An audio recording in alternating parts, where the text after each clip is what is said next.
What's the hardest thing about writing? Well, it's getting started. Maybe you're having a hard time coming up with a story idea, or you're stuck on where to take your story next. If you want a way into a story or a way through, I have 9 story starters to help you. This free PDF is full of story seeds and prompts to get you going.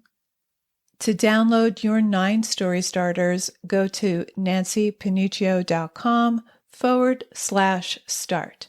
That's Nancy with an I, Panuccio with 2 C's, nancypanuccio.com/start. It doesn't matter how immoral, bad, mean, or even violent a character is, we still need to care. We have to come to believe that the character wasn't always like this. They weren't as despicable as they appear right now.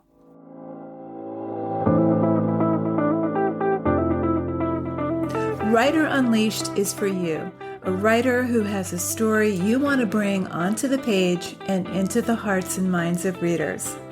I'm Nancy Panuccio, writer, editor, and writing coach. And each week, we'll explore techniques, mindsets, and inspiration for writing stories readers can't put down. Thanks for spending some time with me today. Now let's begin.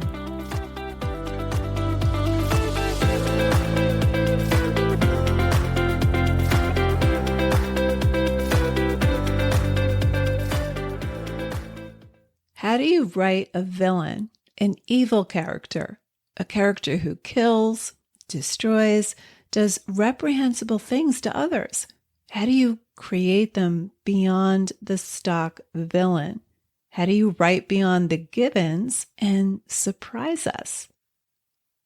In many stories I read, I find that I can dislike a character and reject what they do and how they act, but I can still be intrigued by him or her.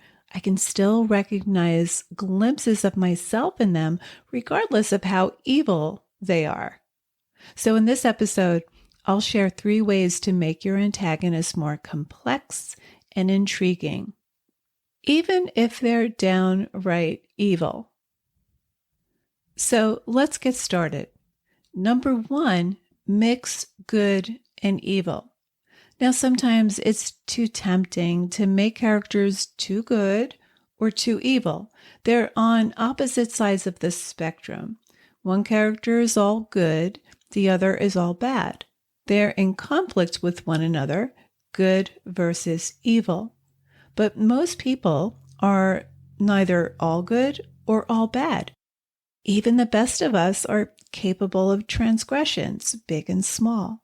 We're not always good all of the time, and even the worst of us has some remnants of humanity. Flannery O'Connor's story, A Good Man is Hard to Find, is a classic example. The grandmother didn't want to go to Florida. That's the first line, and it informs what happens going forward.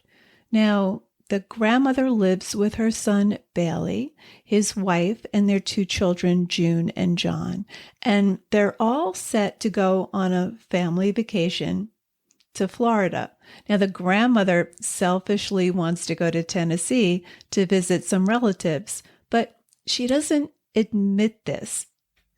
Instead, she shows her son, Bailey, a newspaper article about a serial murderer who calls himself the Misfit, who's escaped from prison and is rumored to be set loose in the direction they're heading. So she's manipulating her family so she doesn't have to go to Florida. So already we know this is a character who's not all good. And as they're traveling by car, we come to realize that underneath her morally superior and religious pretense, she's actually racist. And lo and behold, they get into a car accident, and who turns up but the Misfit? She recognizes him from the newspaper article. He has his henchmen with him, and after some discussion, they take her son, her grandchildren, and her daughter-in-law into the woods and shoot them one by one. Now, while all this is happening, the grandmother is pleading with the misfit not to kill her. Now, he's definitely an evil character, but the grandmother, the protagonist, is not all good. She regards herself as pious and morally superior, and the misfit exposes this. So the grandmother pleads for her life, and she keeps telling him he's a good man. She tells him this over and over. The misfit, of course, doesn't believe he's a good man, and he grows more and more unsettled by her assertion that he is.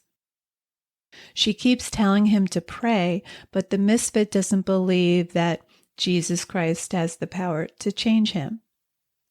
Now, at this point, one of the henchmen comes back and throws the misfit a t-shirt that the grandmother's son was wearing.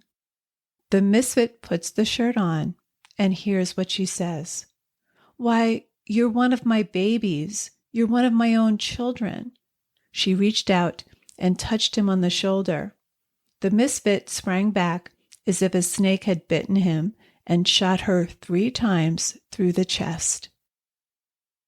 Then he put his gun down on the ground, took off his glasses, and began to clean them. Bobby Lee returned from the woods and stood over the ditch, looking down at the grandmother, who half sat and half lay in a puddle of blood, with her legs crossed under her like a child's, and her face smiling up at the cloudless sky. So this is the first time we're really feeling sorry for the grandmother in this interaction with the misfit, and the way she's described looking like a child. But this is where the story gets interesting. Bobby Lee says she was a talker, wasn't she? And the misfit says she would have been a good woman if it had been somebody there to shoot her every minute of her life. She would have been a good woman if it had been somebody there to shoot her every minute of her life. So we have 2 characters that are neither all good or all bad. The grandmother certainly thought she was good, but it's only when she's confronted with death that we see the real goodness of her. Now, you can say the misfit is pure evil, but there are glimpses of humanity. We do see a crack in the armor a couple of times towards the end. I'll get to that in a minute. Let's move on to number 2. Get under the rock of their reasons. This is something Grace Paley used to say. Get under the rock of their reasons. Evil, pure evil, is shop-worn. It's cliche. Even with an assassin or a serial killer, let's say, we still need to show some glimmer of humanity, and we need to show it at the right time, even if it's late in the story. For example, in A Good Man is Hard to Find, we come to learn that he killed his own father. He denies it, of course, but we come to learn that he's actually suppressing that truth. We also learn through his conversation with the grandmother that he doesn't believe that he's worthy of redemption. She wanted to tell him that he must pray. She opened and closed her mouth several times before anything came out. Finally, she found herself saying, "Jesus, Jesus, Jesus will help you." "Yes'm," the misfit said, as if he agreed. Jesus thrown everything off balance. It was the same case with him as with me, except he hadn't committed any crime, and they could prove I had committed one because they had the papers on me. Of course, he said, they never shown me my papers. That's why I sign myself now. I said long ago, you get a signature and sign everything you do and keep a copy of it. Then you'll know what you've done and you can hold up the crime to the punishment and see, do they match? And in the end, you'll have something to prove you ain't been treated right. I call myself the misfit, he said, because I can't make what all I done wrong fit what all I gone through in punishment. So you always want to ask, what makes my villain human? We need to get under the rock of his reasons. The misfit is definitely evil. There's no doubt about it. But Flannery O'Connor doesn't make the mistake of turning him into a monster. He wears glasses. He's nearly distinguished looking in the way he's described, and his face has a vulnerable quality. But more importantly, O'Connor understands the misfit's motivations. She's created a history for him, and although his philosophy is faulty and warped, it's genuine. And what set him off on this crime spree, is the fact that he was accused of a crime. He says he didn't commit the murder of his own father, but the point is, he doesn't believe he killed his father. So although he has a warped view of the world and of himself, it's believable. O'Connor has gotten under the rock of his reasons. Okay, on to number 3. Show a crack in the armor. Make us care. In A Good Man is Hard to Find, we come to have sympathy for both the grandmother and the misfit. It's a tall order for any author because the grandmother starts out selfish, unlikable, and unsympathetic. Now, if she was purely good, the cliche of any grandmother, when the misfit shoots her dead, we'd have a stock reaction. We'd think, how horrible. But it would be like seeing a car crash while driving on the thruway. We wouldn't have a complicated reaction. We'd have a predictable reaction. When we first meet the misfit, we see him as just a murderer, but we come to realize that he's been hurt deeply by life. It doesn't excuse what he does. It's still horrific, but he sees himself as an outcast. And the reason this story doesn't portray the Givens is both the misfit and the grandmother have been fundamentally changed by the other. Even the misfit has been led to the brink of compassion and even questioning his own hateful worldview. When we see him without his glasses, his eyes are red-rimmed and vulnerable. One of the things that happens at the beginning of the story is that the grandmother smuggles their cat into the car. And at the end, after he's killed the grandmother, he's petting the cat. So there are contrasts. There are surprising juxtapositions. We see the crack in the armor. It's brief, but we do see it. Sometimes it takes the whole novel or story to show that crack, but it's essential to make us care. It doesn't matter how immoral, bad, mean, or even violent a character is, we still need to care.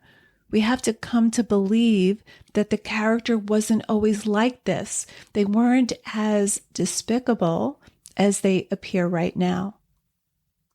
I always think of Richard Strout from Andre Dubus's story, The Killings. Strout shoots and kills Matt Fowler's son, Frank, and because the legal system fails, Matt Fowler decides to get his own revenge and plots to kill Strout. Now, we don't see the crack in Strout's armor until the scene before he's shot. And by then, we're more sympathetic towards Strout than the grieving father. We see Strout's vulnerabilities, and even though we don't condone that he shot Fowler's son, We understand the jealousy that drove him to do it. So we have a complicated reaction. And here's something to think about. When writing villainous characters, they should be capable of change. That doesn't mean they do, but as the author, you should know your villain intimately. You should know that they weren't always like this. It should never feel like a character just suddenly decided one day to kill, for example, or become a criminal. You don't want it to be too easy or forced. For example, Flannery O'Connor never directly says, the misfit wasn't always a murderer, but after his mother died when he was 2 and his daddy beat him every time he didn't do as he was told, he decided to become a serial killer. He decided to kill his father and keep killing. So you want to explore what made that character an outcast.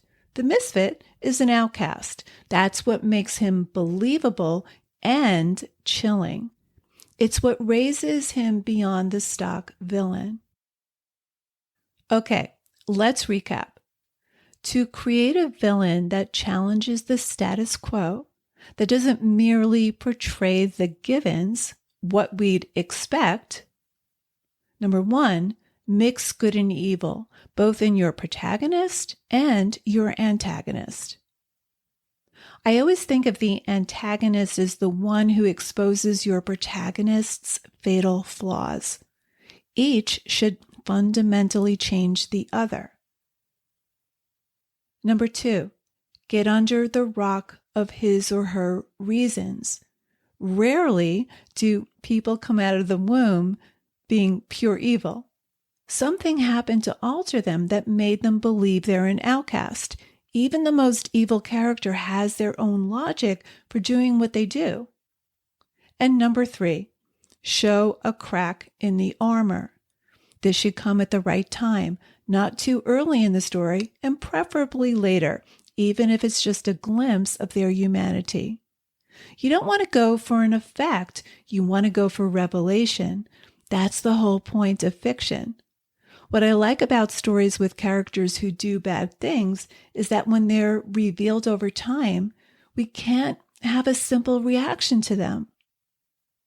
Pure evil is banal. There's nothing extraordinary about it.